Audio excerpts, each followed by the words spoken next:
Cut to exterior, middle shot of Marcus Garvey Park in Harlem.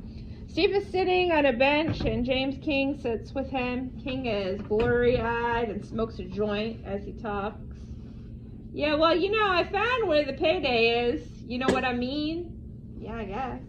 You guess? What you guessing about when I'm so flat I ain't got enough money to buy a can of beer? I need to put together a payroll crew. Get my pockets fat, F-A-T. I talked to Bobo and he's down, but Bobo liable not to show. When he shows correct, but sometimes he acts like a spaceman or something. Bobo's not an Einstein. Whatever. You don't have to be no Einstein to get paid. All you got to have is the heart. You got the heart? For what?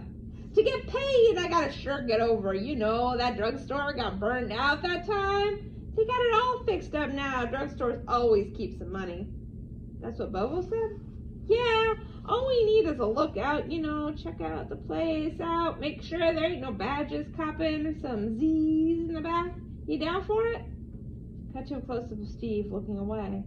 Cut to a close-up of King. So what is it? Oh, so what it is. The phrase was repeated as the camera moves farther and farther away, growing louder and louder as Steve and King become tiny figures in the bustling mosaic of Harlem. They had scrambled eggs, potatoes, and corned beef hash for breakfast. A lot of guys don't go to breakfast on Sunday, and the ones that do can just about eat as much as they want. The guy behind the steam table put a lot of food on my plate and gave me a smile. And here you don't smile back at people who smile at you, so I just walked away. They had a church service and I went. There were only 9 guys in the service and 2 of them got into a fight. It was a vicious fight and the minister called the guards. They came in and started saying things like, break it up and okay, back off. But as they said it in this calm voice as if nothing was really going on and they didn't care if the 2 guys were fighting or not. We got locked down because of the fight and we were told we had to stay in our cells until 1 o'clock. 1 o'clock is when the visiting hour is starting on Sundays. In the cell we played bid whist and another fight almost started when one of the guys thought somebody had dissed him. I think I finally understand why there are so many fights. In here all you have going for you is the little surface stuff, how people look at you and what they say, and if that's all you have then you have to protect that. Maybe that's right.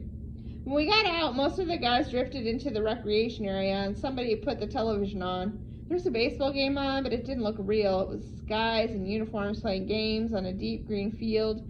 They were playing baseball as if baseball was important and as if all the world wasn't in jail, watching them from a completely different world, the world I came from, where I had my family around me and friends and kids I went to school with and even teachers seemed so far away.